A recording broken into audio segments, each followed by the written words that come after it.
दोस्तों, मैं राजीव प्रताप अपने फेसबुक पेज से आपके साथ जुड़ चुका हूं।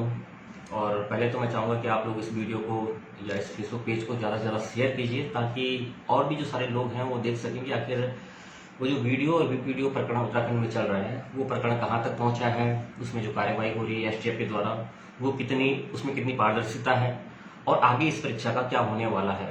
तो मैं चाहता हूँ कि आप सब लोग इस पेज से जुड़िए। मैं आपके कमेंट भी लेता रहूँगा साथ साथ में, क्योंकि ये एक बहुत बड़ा स्कैम है और इतना बड़ा स्कैम है कि जो कि उत्तराखंड के लेवल पे कहें या पूरे देश भर के या किसी राज्य भर के लेवल में कहें, ये अपने आप में बहुत बड़ा स्कैम है।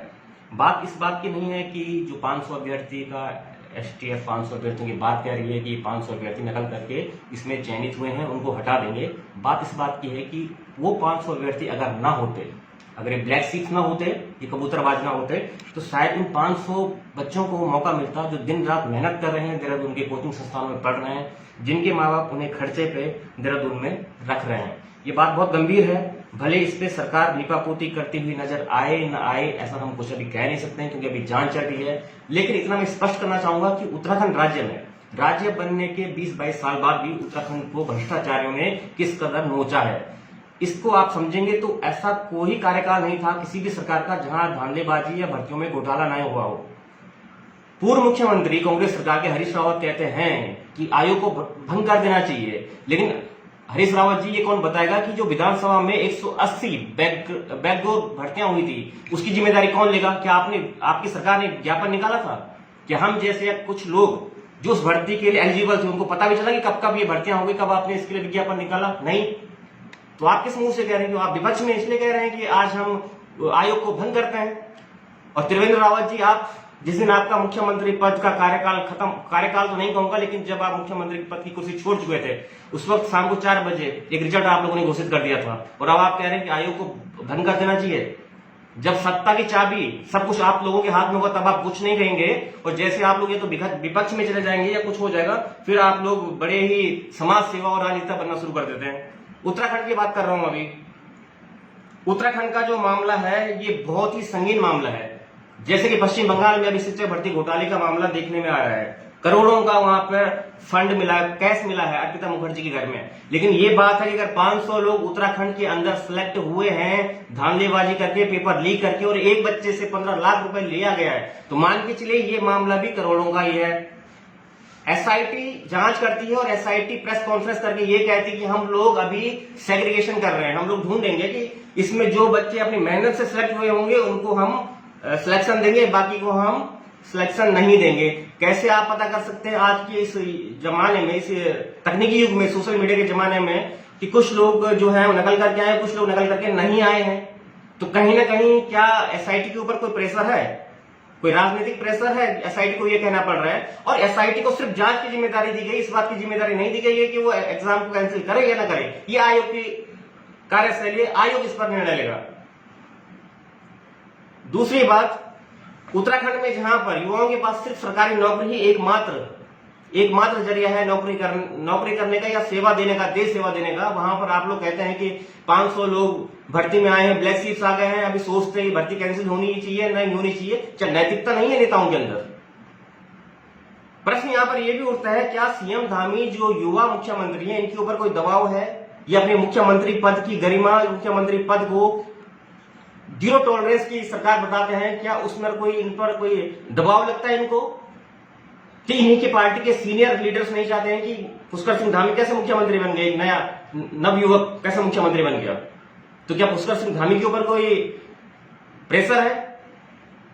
जो अधीनस्थ सेवा चयन आयोग में इतना बड़ा भर्ती घोटाला होता है, बेरोजगार संघ और बेरोजगार संघ से जुड़े लोगों की गले फट गए चिल्ला चिल्ला के, बोल बोल के, लेकिन अधीनस्थ सेवा चयन आयोग के सचिव और चेयरमैन हमेशा कहते रहे कि पारदर्शी तरीके से भर्ती हुई है। आज उनकी पारदर्शिता कहां गई?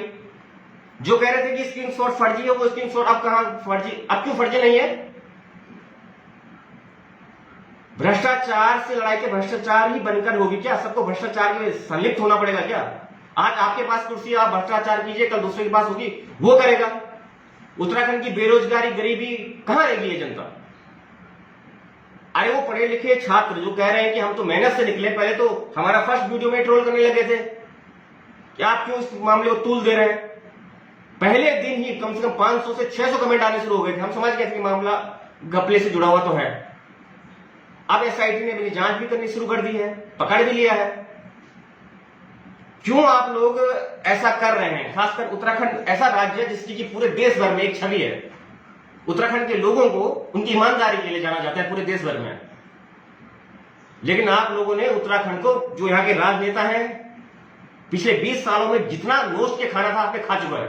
और अब भी आप लोगों का पेट नहीं भरता, आप लोग मनचाहे काम करे जाते हैं। ये एक बेरोजगार का गुस्सा कहिए, एक पत्रकार का गुस्सा कहिए, आप इसे कुछ भी कहिए, परंतु अभी भी कोई एक्शन नहीं लिया गया जो आयोग के द्वारा, अध्यक्ष सेवा चयन आयोग के द्वारा। यद्यपि आयोग के सचिव इसमें नहीं सम्मिलित है, मान लिया जाए, अध्यक्ष भी संलिप्त नहीं है इसमें, यह भी मान लिया जाए, लेकिन क्या नैतिक जिम्मेदारी नहीं होती है कि आपकी आंखों के नीचे ये सब हो रहा है, आप अपने पद से नैतिकता के आधार पर इस्तीफा दीजिए। व्यक्तिगत मेरे साथ या किसी के साथ जो कोई नैतिक आदमी हो, उसके साथ अगर कभी ऐसा हो जाए तो उसे लगे कि मामला थोड़ा सा मेरी गलती से जुड़ा हुआ है। सचिव महोदय को नहीं लगता कि उनकी आंख के नीचे इतना बड़ा झोल होता गया, पेपर लखनऊ से बिकता गया और आपको खबर नहीं लगी? अब तो खबर लग गई, अब तो गलती मान लो कि मैं इस पद के योग्य नहीं हूं। नैतिकता के आधार पर आप इस्तीफा क्यों नहीं देते? आप नहीं देंगे क्योंकि ये जो पैसा बढ़ता है ये नीचे से लेकर ऊपर तक सब तक बढ़ता है। एसआईटी जांच कर रही है, एसआईटी जांच करने के बाद किस अंत में किस मुद्दे पर आती है ये अभी जांच का विषय, हम इसको देखेंगे।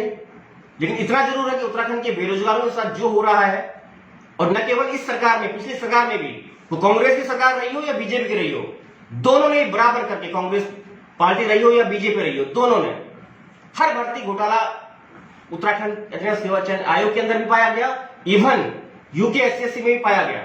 अभी हम रिजल्ट का वेट कर रहे हैं, हमारे पास कुछ तथ्य है। लोक सेवा आयोग का एजे का रिजल्ट कब घोषित होता है, उसमें भी कुछ ऐसे ही हमें संदेह है, लेकिन संदेह के आधार पर हम कोई भी स्टेटमेंट अभी नहीं देंगे आप लोगों को। बट ये आप मान लीजिए कि उत्तराखंड अध्यक्ष सेवा चयन आयोग के अंदर इतनी कुछ खामियां निकल गई। वो शुक्र हो उस बेरोजगार संघ का जिसने कि आज के उत्तराखंड के युवाओं को एक आईना दिखाया है, सच्चाई दिखाई है, जो उसके पीछे पड़े थे। अगर कोई ऐसी राजनीति को युवा करता है तो बेशक करे, उसमें कोई शक नहीं है। लेकिन उत्तराखंड अध्यक्ष सेवा चयन आयोग अपनी कार्यशैली से आज से नहीं बल्कि जब से ऐसा घटना हुआ तब से शक के घेरे में है। आप कितने भी वीडियोस देख लीजिए इन लोगों के, आपको लगेगा कि कहीं ना कहीं इन परीक्षाओं में धांधली हुई है। अभी जांच जारी है, देखते हैं।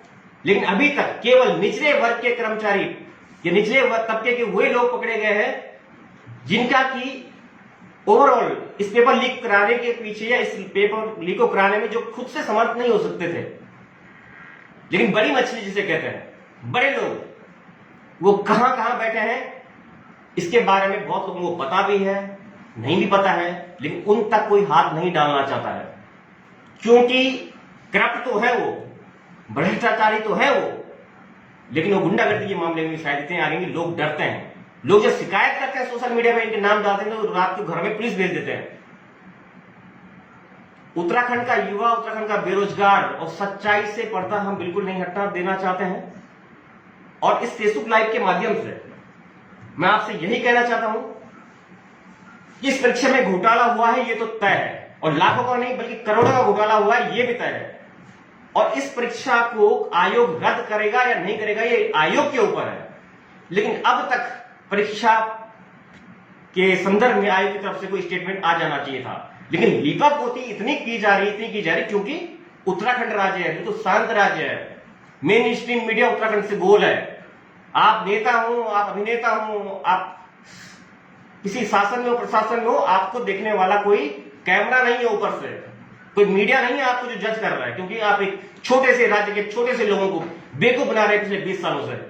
और बच्चे पढ़ पढ़ के थक गए हैं कि हमारा एग्जाम नहीं निकला। माँ बाप कह रहे हैं कि कहां से निकलेगा तुम्हारा एग्जाम, तुम तो घूम रहे थे, तुम तो नालायक हो। लेकिन वो नालायक नहीं है, सीटें तो कबूतरबाज उड़ा के ले जा रहे हैं। तो इन कबूतरबाजों को सलाखों के पीछे भेजिए।